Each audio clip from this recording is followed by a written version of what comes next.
السلام علیکم دوستو، آج کا جو ہمارا قصہ ہے وہ دل کو چھو لے گا، ایمان تازہ کر دے گا۔ اور آج کا قصہ ہے حضرت عمر رضی اللہ تعالیٰ عنہ کے بارے میں۔ چلیے ویڈیو کو سٹارٹ کرتے ہیں۔ اگر ویڈیو پسند ہے تو پلیز اسے لائک کریے، چینل کو سبسکرائب کریے۔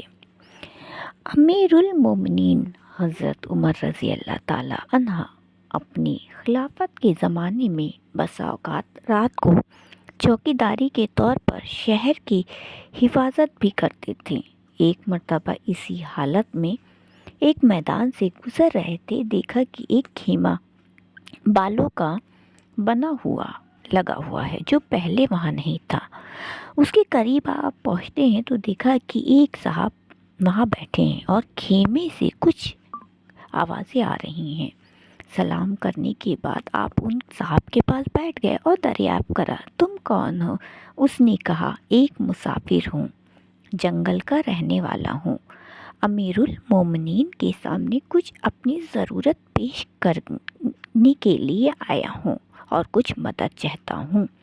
آپ نے فرمایا کہ یہ خیمے میں کون سی آواز آ رہی ہے اور کیسی آواز آ رہی ہے؟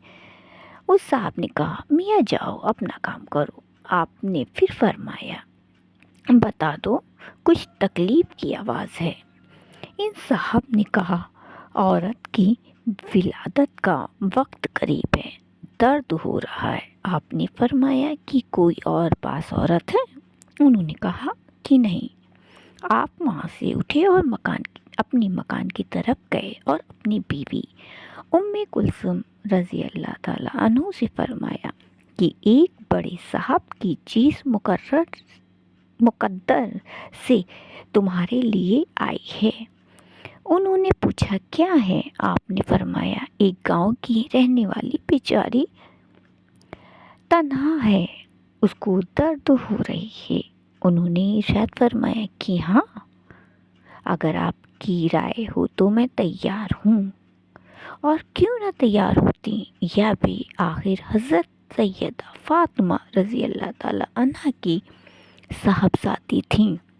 حضرت عمر رضی اللہ تعالیٰ عنہ نے فرمایا کہ ولادت کے واسطے جن چیز کی ضرورت پڑتی ہے، تیل، گودڑ وغیرہ لے لو، اور ایک کڑھائی اور کچھ گھی اور دانے وغیرہ بھی ساتھ لے لو۔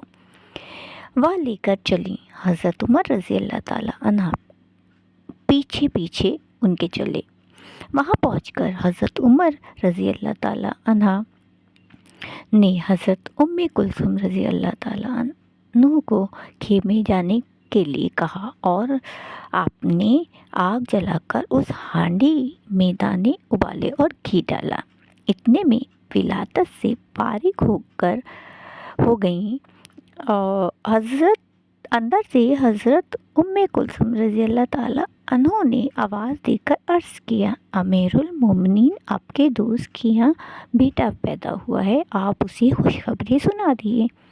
امیر المومنین کا لفظ جب اس صاحب کے کانوں میں پڑا تو وہ بڑا گھبرا گیا۔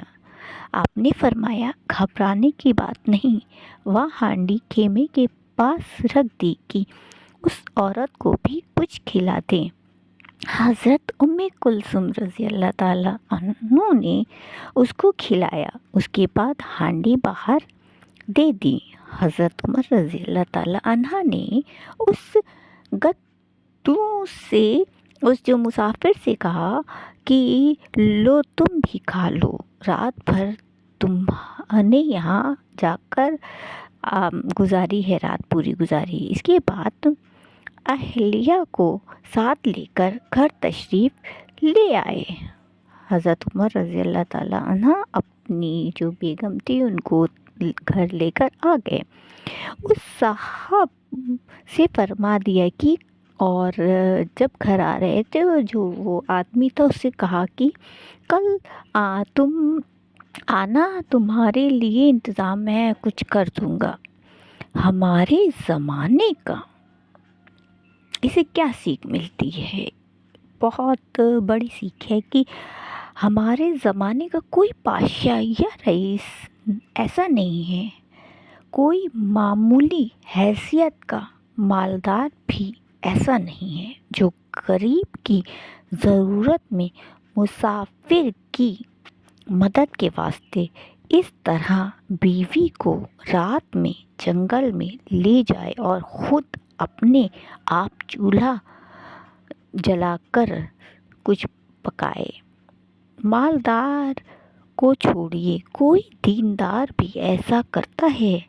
سوچنا چاہیے کہ ہم جن کے نام لیوا ہیں اور ان جیسی برکات کی ہر بات میں امیدیں رکھتے ہیں، کوئی کام بھی ہم ان جیسا کر لیتے ہیں کیا؟ یہ سوچنے والی بات ہے۔ اس کہانی سے بہت سبق ملتا ہے، ایمان تازہ ہوتا ہے۔ اللہ تعالیٰ ہم سب کو دین پر چلنے کی توفیق عطا فرمائے۔ اگر ویڈیو پسند آئے تو پلیز اسے لائک کریے اور کمنٹ کر کے ضرور بتائیے کہ اس سے آپ کو کیا سیکھ ملی۔ چلیے ملتے ہیں دوسرے قصے کی اور۔ السلام علیکم۔